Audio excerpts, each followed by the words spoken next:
जय श्री कृष्णा। राधे राधे। स्वागत है आप सभी का आपके अपने चैनल हमारे संस्कार में। आज हम आपके लिए लेकर आए हैं भादो मास कथा अध्याय 2। लेकिन उससे पहले सभी से नम्र निवेदन है कि जो भी चैनल पर नए हैं वो चैनल को सब्सक्राइब करें, वीडियो को लाइक करें, ज़्यादा से ज़्यादा शेयर करें, बेल आइकन को भी अवश्य ही दबाएं। कमेंट्स बॉक्स में जय श्री कृष्णा, राधे राधे, हर हर महादेव लिखना ना भूलें। आपका तो इसमें कुछ पैसा भी नहीं लगता, सिर्फ थोड़ी सी मेहनत लगती है। इतना तो आप हमारे लिए कर ही सकते हैं, क्योंकि आपकी ये छोटी सी कोशिश हमारे मनोबल को बढ़ाने के साथ साथ हमारी बहुत बड़ी मदद करती है। इसीलिए हम उम्मीद करते हैं कि आपका सहयोग और प्यार हमें ऐसे ही मिलता रहेगा। चलिए एक बार मेरे साथ प्यार से बोलिए, राधे राधे। कहा जाता है कि राधे का नाम जपने से श्री कृष्ण स्वयं ही मिल जाते हैं, तो इसमें बुराई भी कुछ नहीं है और ज़्यादा समय भी नहीं लगता। इसीलिए जब भी आपको समय मिले राधे के नाम का जाप अवश्य ही कीजिएगा। आज हम आपको सुनाने जा रहे हैं भादो मास की दूसरे दिन की कथा। लेकिन उससे पहले हम आपको श्यामा श्याम यानी के राधे और कृष्ण की एक बहुत सुंदर कथा सुनाने जा रहे हैं। जिस समय स्वामी भगवान दास जी कटिया स्थान में भजन करते थे, उसी समय बरसाने में श्री जी के मंदिर के पास की पहाड़ी की चोटी पर मोर कुटी नाम की एक छोटी सी कुटिया में श्री कृष्णदास जी शिष्य और तटिया स्थान के महंत श्री राधा प्रसाद जी के शिष्य श्री स्वामिनी शरण जी भजन किया करते थे।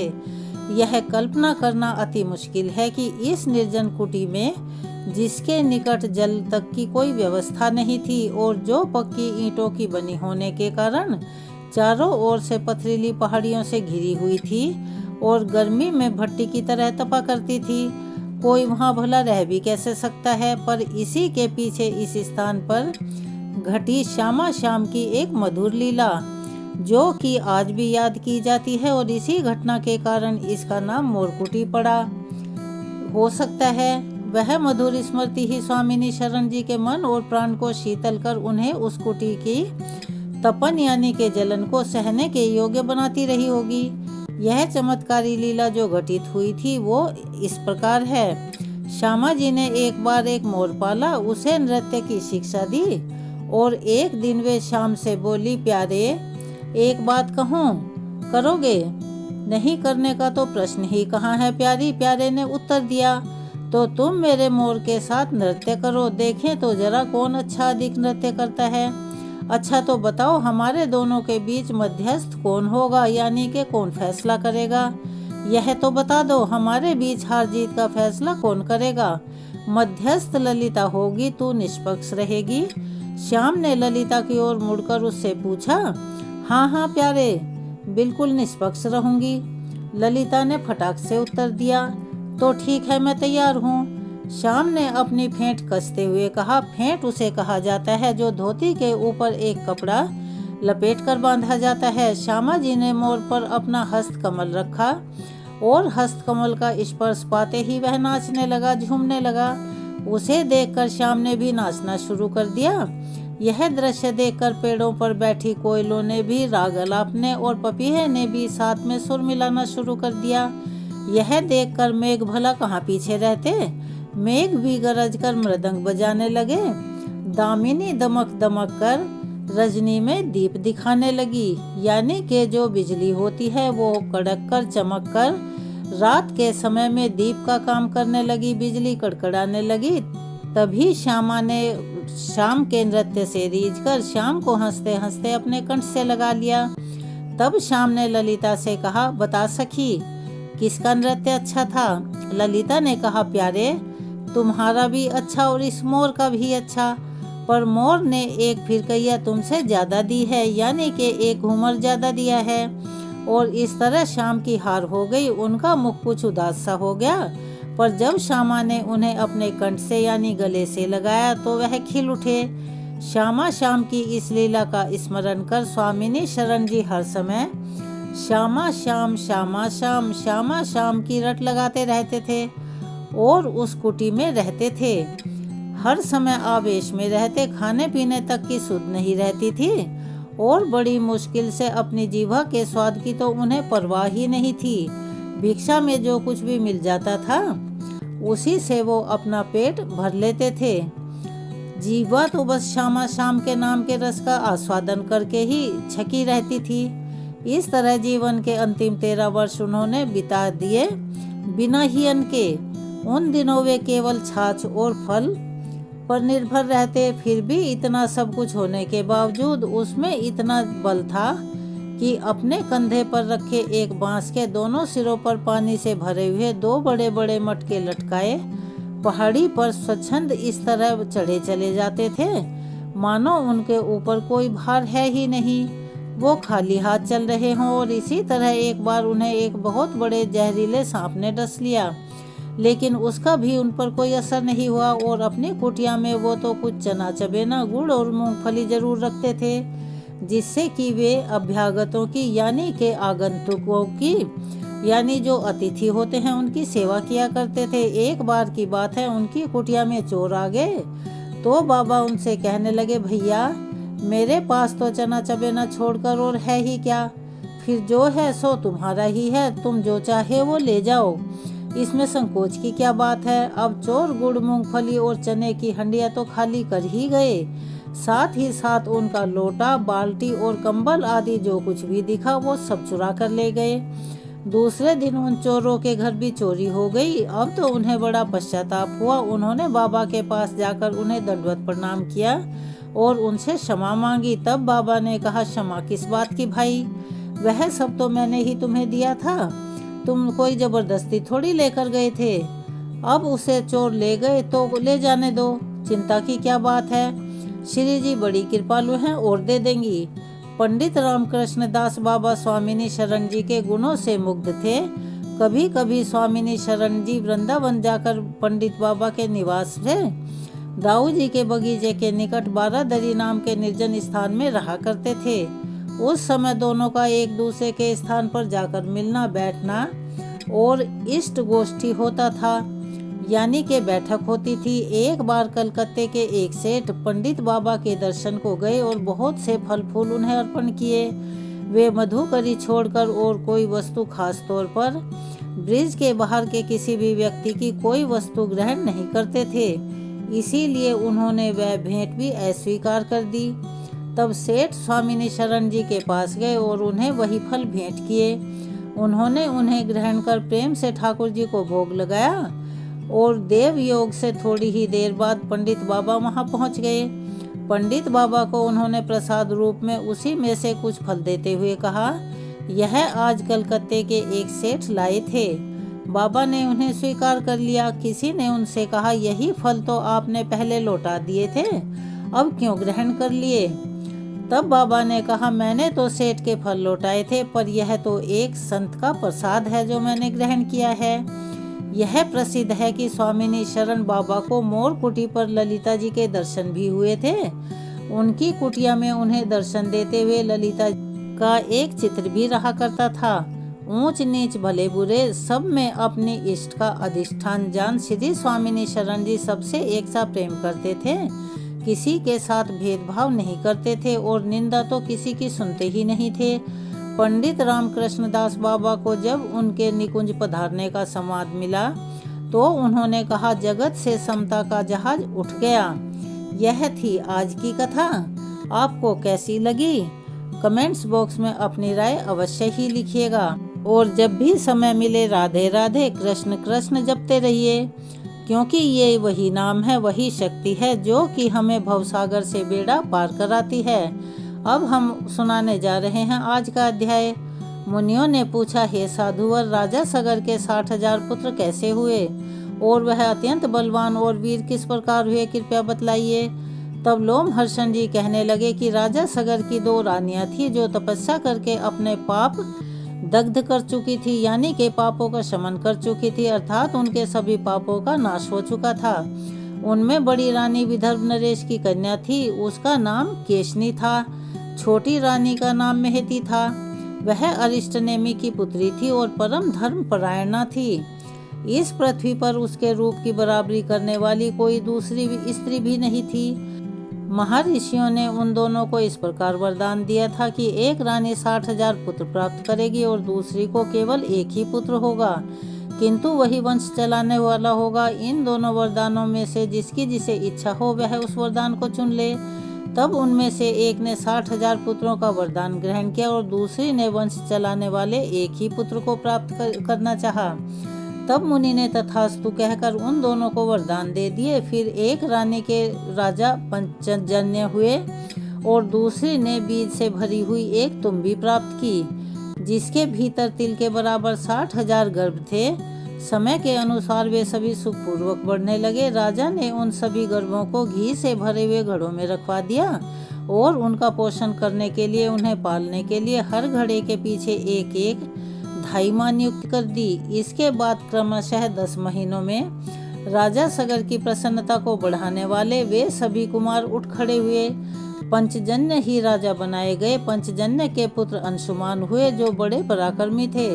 उनके पुत्र दिलीप हुए जो खटवांग के नाम से भी प्रसिद्ध हैं, जिन्होंने स्वर्ग से यहाँ आकर 2 घड़ी के ही जीवन में अपनी बुद्धि और सत्य के प्रभाव से परमार्थ साधन के द्वारा तीनों लोक जीत लिए। दिलीप के पुत्र महाराज भगीरथ हुए, जिन्होंने नदियों में श्रेष्ठ गंगा जी को स्वर्ग से पृथ्वी पर उतारकर समुद्र तक पहुँचाया और उन्हें अपनी पुत्री बना लिया। राजा भगीरथ की पुत्री होने के कारण ही गंगा जी को भागीरथी भी कहा जाता है। राजा भगीरथ के पुत्र राजा श्रुत हुए। श्रुत के पुत्र नाभाग हुए जो बड़े धर्मात्मा थे। नाभाग के पुत्र अमरीश हुए जो सिंधु द्वीप के पिता थे। मुनियों ने आगे लोमहर्षण जी से पूछा, हे प्रभु, दक्ष कन्या सती ने क्रोधवश पूर्व शरीर का परित्याग करके फिर गिरिराज हिमालय के घर में जन्म कैसे लिया? महादेव जी के साथ उनका संयोग कैसे हुआ और उस दंपति में वार्तालाप किस प्रकार हुआ? हम यह वृतांत भी जानना चाहते हैं। तब लोमहर्षण जी कहने लगे कि एक समय मुनियों ने श्री ब्रह्मा जी से यही प्रश्न किया था। तब ब्रह्मा जी बोले, हे मुनिवरों, पार्वती जी और महादेव जी की पवित्र कथा सभी पापों का नाश करने वाली और संपूर्ण कामनाओं को पूर्ण करने वाली है। उससे कहता हूँ, ध्यान से सुनो। एक समय की बात है, महर्षि कश्यप हिमवान के घर पधारे। उस समय हिमवान ने पूछा कि मुने, किस उपाय से मुझे अक्षयलोक प्राप्त होंगे, मेरी अधिक प्रसिद्धि होगी और सत्पुरुषों में मैं पूजनीय समझा जाऊंगा। तब कश्यप जी ने कहा, हे महाबाहु, उत्तम संतान होने से यह सब कुछ प्राप्त हो जाता है। ब्रह्मा और ऋषियों सहित मेरी प्रसिद्धि तो केवल संतान के ही कारण है। इसीलिए हे गिरिराज, तुम घोर तपस्या करके गुणवान संतान श्रेष्ठ कन्या उत्पन्न करो।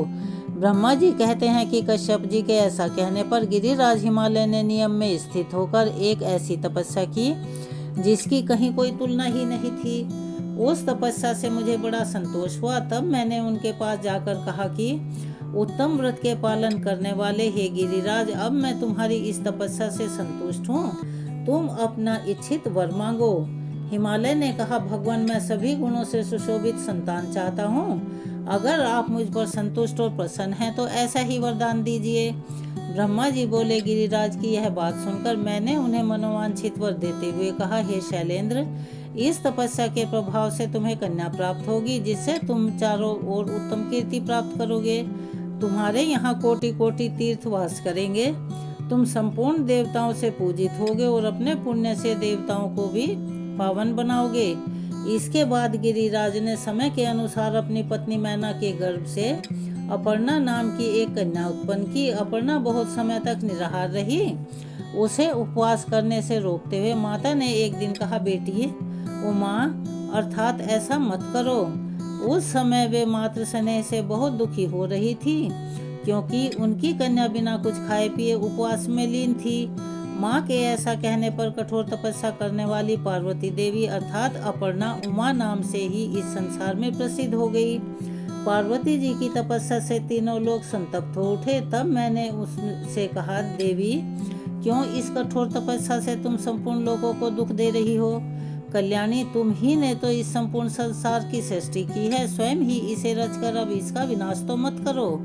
हे जगत माता, आप अपने तेज से संपूर्ण लोकों को धारण करती हो, फिर कौन सी ऐसी वस्तु है जिसे आप इस समय तपस्या के द्वारा प्राप्त करना चाहती हो, वह हमें बतलाओ। तब देवी ने कहा, पितामह, मैं जिसके लिए यह तपस्या करती हूँ उसे तो आप भली भांति जानते हैं। फिर यह मुझसे क्यों पूछ रहे हैं? तब मैंने पार्वती से कहा, हे शुभे, तुम जिनके लिए तप करते हो वह स्वयं ही तुम्हारा वरण करेंगे। भगवान शंकर ही सर्वश्रेष्ठ पति हैं।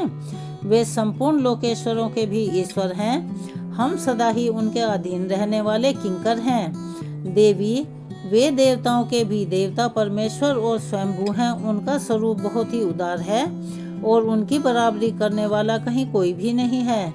इसके बाद हे मुनिवरों, देवताओं ने आकर परम सुंदरी पार्वती जी से कहा, हे देवी, भगवान शंकर थोड़े ही दिनों में आपके स्वामी होंगे। अब इसके लिए आप तपस्या मत करो। ऐसा कहकर देवताओं ने गिरिराज कुमारी की परिक्रमा की और वे वहां से अंतर्ध्यान हो गए। पार्वती जी भी तपस्या से निवृत्त हो गई, अर्थात उनकी तपस्या पूर्ण हो गई थी, किंतु वे अपने आश्रम में ही रहने लगी, अपने महल में वापस नहीं गई। एक दिन जब वे अपने आश्रम में उगे हुए अशोक के वृक्ष का सहारा लेकर खड़ी हुई थी कि देवताओं की पीड़ा को दूर करने वाले भगवान शंकर वहां पधारे। किस रूप में पधारे, अब यह भी आप सभी जान लें। उनके ललाट में चंद्राकार तिलक लगा हुआ था और वे अपने पूर्ण रूप से नहीं बल्कि बाह के बराबर, जितना हमारा एक हाथ होता है उसके बराबर नाटा कदली और बड़ा ही विकृत रूप धारण करके वहां आए थे।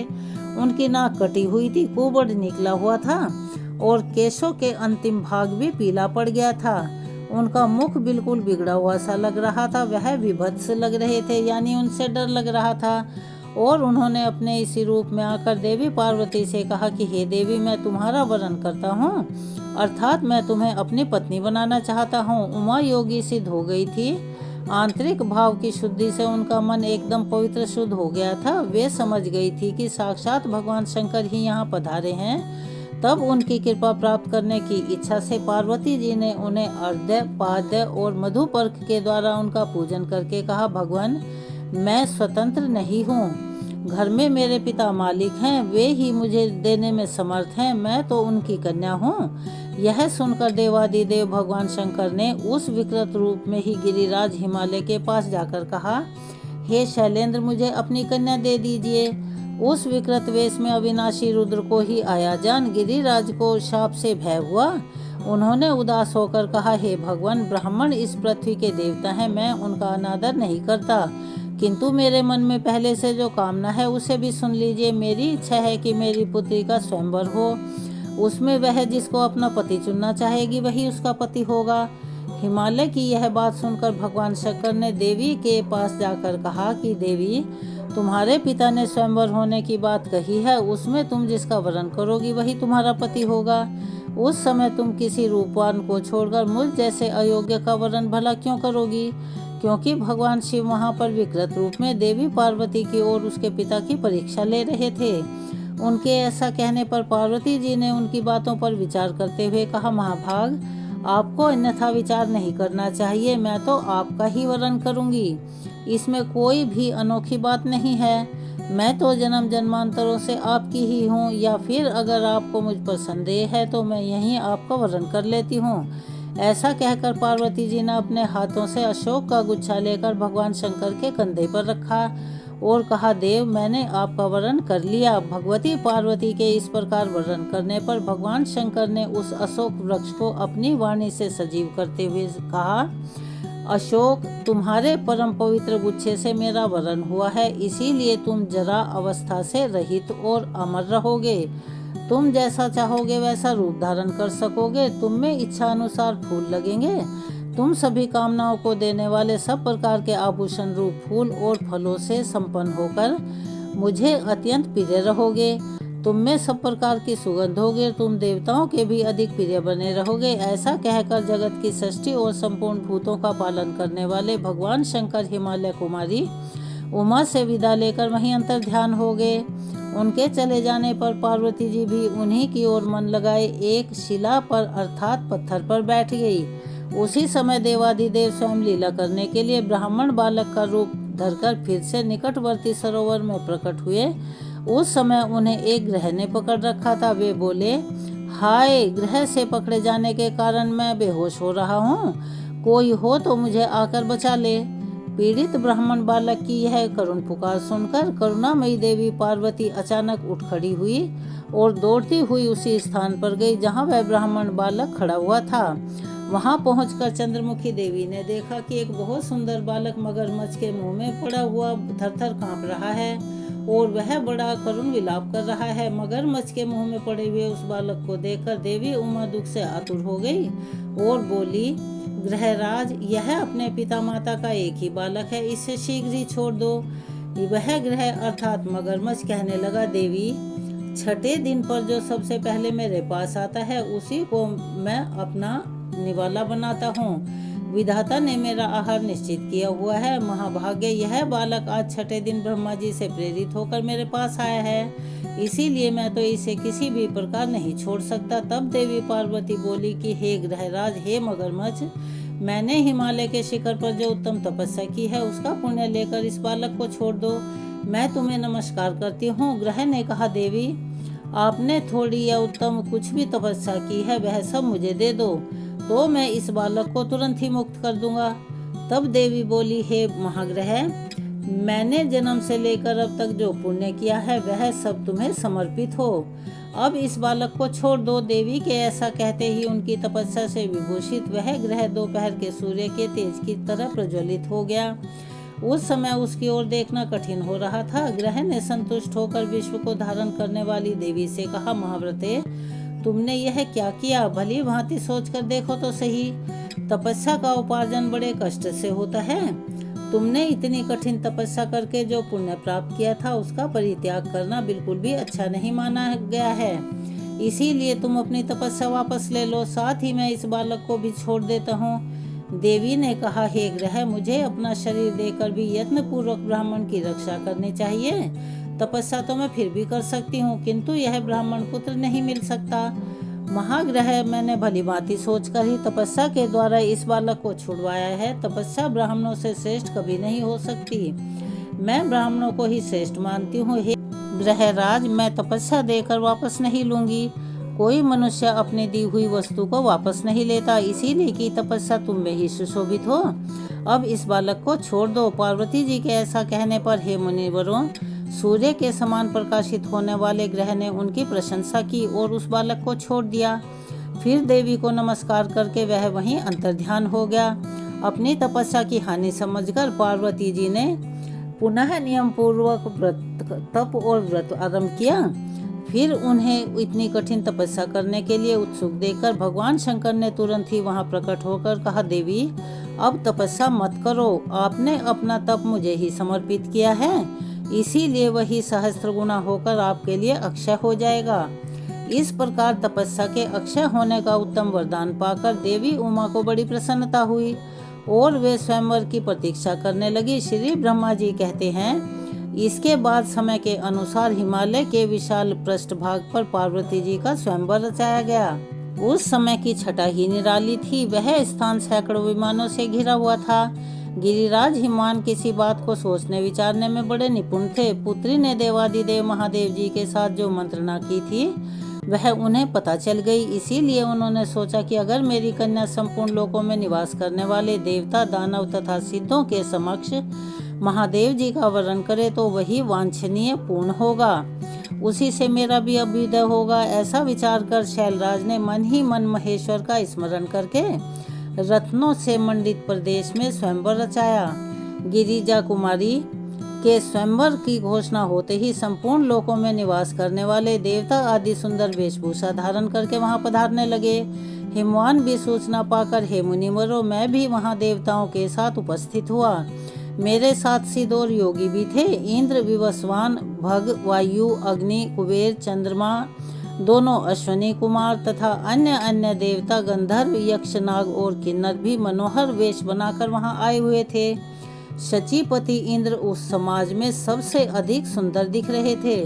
वे प्रतिहत आज्ञा बल और ऐश्वर्य के कारण हर्षमग्न होकर स्वयंवर की शोभा बढ़ा रहे थे। जो तीनों लोकों की उत्पत्ति के कारण जगत को जन्म देने वाली तथा देवता असुरों की माता हैं, जो परम बुद्धिमान आदि पुरुष भगवान शिव की पत्नी मानी गई हैं तथा पुराणों से परा प्रकृति बताई गई हैं, वे ही भगवती सती दक्ष पर क्रोधित होकर देवताओं का कार्य सिद्ध करने के लिए हिमवान के घर पर अवतरित हुई थी। वे जिस विमान पर बैठी थी उसमें सोने और रत्न जड़े हुए थे और दोनों ओर चंवर डुलाए जा रहे थे। वे सभी ऋतुओं में खिलने वाले सुगंधित पुष्पों की माला हाथ में लिए स्वयंवर सभा में आने को तैयार हुई। इंद्र आदि देवताओं ने स्वयंवर मंडप भरा हुआ था। भगवती उमा माला हाथ में लिए देव समाज में खड़ी हुई थी। इसी समय देवी की परीक्षा लेने के लिए एक बार फिर से भगवान शंकर 5 शिख वाले शिशु बनकर अचानक उनकी गोद में आकर सो गए। देवी ने उस पंचशिख बालक को देखा और ध्यान के द्वारा उसके स्वरूप को जानकर बड़े प्रेम के साथ उसे अपनी गोद में भर लिया। पार्वती जी का संकल्प शुद्ध था, वे अपना मनोवांछित पति पा गई थी, इसीलिए भगवान शंकर को हृदय में रखकर स्वयंवर से लौट पड़ी। देवी के अंक में सोए हुए उस शिशु को देखकर देवतागण आपस में सलाह करने लगे कि यह कौन है। कुछ पता न लगने से अत्यंत मोह में पड़कर वे सब बहुत कोलाहल करने लगे और वृत्रासुर को मारने वाले इंद्र ने अपनी एक बाह ऊंचे उठाकर उस बालक पर वज्र का प्रहार करने का प्रयास किया, किंतु शिशु रूपधारी देवादिदेव शंकर ने उन्हें स्तंभित कर दिया। अब ना तो वे वज्र चला सके और ना ही हिल डुल सके। अब भग नाम वाले बलवान आदित्य ने एक तेजस्वी शस्त्र चलाना चाहा, किंतु भगवान ने उनकी बाह को भी जड़वत बना दिया। साथ ही उनका बल, तेज और योग शक्ति भी व्यर्थ हो गई। उस समय हे मुनिवरों, मैंने परमेश्वर शिव को पहचान लिया और शीघ्र उठकर उनके चरणों में आदर पूर्वक अपना मस्तक झुकाया। इसके बाद मैंने उनकी स्तुति करते हुए कहा, भगवान आप अजन्मा और अजर देवता हैं, साथ ही जगत के सृष्टा, सर्वव्यापक, प्रकृति पुरुष तथा ध्यान करने योग्य अविनाशी हैं। अमृत परमात्मा ईश्वर महान कारण, मेरे भी उत्पादक, प्रकृति के सृष्टा, सबके रचयिता और प्रकृति से भी परे हैं। यह देवी पार्वती भी प्रकृति रूप हैं, जो सदा ही आपके सृष्टि कार्य में सहायक होती हैं। महादेव, देवी पार्वती के साथ आपको नमस्कार है। देवेश्वर, आपकी ही कृपा और आदेश से मैंने इन देवता आदि प्रजाओं की सृष्टि की है। यह देवगण आपकी योग माया से मोहित हो रहे हैं। अब आप इन पर कृपा कीजिए जिससे यह सब पहले की तरह हो जाए। इसके बाद मैंने सभी देवताओं से कहा, अरे तुम सब लोग कितने मूर्ख हो, इन्हें नहीं जानते, यह साक्षात भगवान शंकर हैं, आप शीघ्र ही इनकी शरण में जाओ। तब वे सब जड़वत बने हुए देवता शुद्ध चित्त से मन ही मन महादेव जी को प्रणाम करने लगे। इससे देवादिदेव महेश्वर ने प्रसन्न होकर उन सब का शरीर पहले जैसा कर दिया। इसके बाद देवेश्वर शिव ने परम अद्भुत त्रिनेत्रधारी विग्रह धारण किया। उस समय उनके तेज से तिरस्कृत होकर संपूर्ण देवताओं ने अपने नेत्र बंद कर लिए। तब उन्होंने देवताओं को दिव्य दृष्टि प्रदान की, जिससे वे उनके स्वरूप को देख सकते थे। वह दृष्टि पाकर देवताओं ने परम देवेश्वर भगवान शिव का दर्शन किया। उस समय पार्वती जी ने अत्यंत प्रसन्न होकर समस्त देवताओं के देखते ही देखते अपने हाथ की वरमाला भगवान के चरणों में चढ़ा दी। यह सब देखकर देवतागण साधु साधु कहने लगे। फिर उन लोगों ने पृथ्वी पर मस्तक टेककर देवी सहित महादेव जी को प्रणाम किया। इसके बाद देवताओं सहित मैंने हिमवान से कहा, शैलराज, तुम सबके लिए पूजनीय, वंदनीय तथा महान हो, क्योंकि साक्षात महादेव जी के साथ तुम्हारा संबंध हो रहा है। यह तुम्हारे लिए महान अभ्युदय की बात है। अब शीघ्र ही कन्या का विवाह करो, देर क्यों करते हो। फिर मेरी बात सुनकर हिमवान ने नमस्कार पूर्वक मुझसे कहा, देव, मेरे सभी प्रकार के अभ्युदय में आप ही कारण हैं। पितामह, जब जिस विधि से विवाह करना उचित हो वह सब आप ही करवाइए। तब मैंने भगवान शिव से कहा, देव, अब आप उमा के साथ विवाह करें। उन्होंने उत्तर दिया, जैसी आपकी इच्छा। फिर तो हम लोगों ने महादेव जी के विवाह के लिए तुरंत ही एक मंडप तैयार किया, जो तरह तरह के रत्नों से सुशोभित था। बहुत से रत्न, चित्र विचित्र मणियां, स्वर्ण और मोती आदि द्रव्य स्वयं ही मूर्तिमान होकर उस मंडप को सजाने लगे। मरकत मणि का बना हुआ फर्श विचित्र दिखाई देने लगा। सोने के खंभों से उसकी शोभा और भी अधिक शोभायमान हो रही थी। स्फटिक मणि की बनी हुई दीवार चमक रही थी। द्वार पर मोतियों की झालरें लटक रही थी। चंद्रकांत और सूर्यकांत मणि सूर्य और चंद्रमा के प्रकाश पाकर पिघल रहे थे। चारों समुद्र, इंद्रादि श्रेष्ठ देवी देवता, नदियां, महानदियां, सिद्ध मुनि, गंधर्व, अप्सराएं, नाग, यक्ष, राक्षस, जलचर, खेचर, किन्नर तथा चारणगण भी उस विवाह उत्सव में सम्मिलित हुए थे। तुम नारद, हाहा और हुहु आदि समगान करने वाले गंधर्व मनोहर बाजे लेकर उस विशाल मंडप में आए हुए थे। ऋषि कथाएं कहते, तपस्वी वेद पढ़ते और मन ही मन प्रसन्न होकर वे पवित्र वैवाहिक मंत्रों का जप कर रहे थे। संपूर्ण जगत माताएं और देव कन्याएं हर्ष से मगन होकर मंगल गान कर रही थी। भगवान शंकर का विवाह हो रहा है, यह जानकर तरह तरह की सुगंध और सुख का विस्तार करने वाली 6 ऋतुएं वहां साकार होकर उपस्थित हो गई। इस प्रकार जब संपूर्ण भूत वहां एकत्रित हुए और नाना प्रकार के बाजे बजने लगे, उस समय में पार्वती जी को योग्य वस्त्र आभूषणों से विभूषित करवाकर स्वयं ही मंडप में ले आया। फिर मैंने भगवान शंकर से कहा, देव, मैं आपका आचार्य बनकर अग्नि में हवन करूंगा। अगर आप मुझे आज्ञा दे तो विधि विधान पूर्वक इस कार्य का अनुष्ठान आरंभ हो सके। तब देवादिदेव शंकर जी ने मुझे इस प्रकार कहा, ब्राह्मण, जो भी शास्त्रोक्त विधान हो उसे इच्छा के अनुसार करो। मैं आपकी प्रत्येक आज्ञा का पालन करूंगा। यह सुनकर मेरे मन को बड़ी प्रसन्नता हुई और मैंने तुरंत ही कुश हाथ में लेकर महादेव जी तथा पार्वती देवी के हाथों को योग बंधन से युक्त कर दिया। उस समय वहां अग्निदेव स्वयं ही हाथ जोड़कर उपस्थित हो गए थे। श्रुतियों के गीत और महामंत्र भी मूर्तिमान होकर आ गए थे। मैंने शास्त्रीय विधि से अमृत स्वरूप घी का होम किया और उस दिव्य दंपति के द्वारा अग्नि की परिक्रमा करवाई। इसके बाद उनके हाथों के योग बंध से मुक्त किया। इस प्रकार क्रमशः वैवाहिक विधि पूर्ण की गई। इस कार्य में सभी देवी देवता, मेरे मानस पुत्रों तथा सिद्धों का भी सहयोग था। विवाह समाप्त होने पर मैंने भगवान शंकर को प्रणाम किया। योग शक्ति से ही पार्वती जी और परमेश्वर का उत्तम विवाह संपन्न हुआ। हे ब्राह्मणों, इस प्रकार मैंने तुम्हें सभी लोगों से पार्वती जी के स्वयंवर और महादेव जी के उत्तम विवाह की कथा सुनाई। मुनियों ने आगे कहा, हे भगवान, अब हम राजा इंद्रद्युम्न का शेष वृतांत सुनना चाहते हैं। श्रेष्ठ तीर्थ में जाकर उन्होंने क्या किया, इस बारे में जानने की हमारी बड़ी इच्छा है। तब लोमहर्षण जी ने श्री ब्रह्मा जी के मुख से कही हुई जो कथा उन्हें सुनाई, उसका वृतांत हम अपनी आने वाली अगली वीडियो में सुनाएंगे। उस अध्याय को भी पूरा अवश्य ही सुनिएगा। और ये कथाएं आपको कैसी लगती हैं, कमेंट्स बॉक्स में अपनी राय अवश्य ही लिखा कीजिए। अगर कोई आपका प्रश्न है तो वो भी आप पूछ सकते हैं। आप सभी से अनुरोध है, अगर आप चैनल पर नए हैं तो चैनल को सब्सक्राइब करें, वीडियो को लाइक करें, ज़्यादा से ज़्यादा शेयर करें। कमेंट्स बॉक्स में जय श्री कृष्ण, हर हर महादेव अवश्य ही लिखें। अपना सहयोग और प्यार हमें ऐसे ही प्रदान करते रहें। धन्यवाद।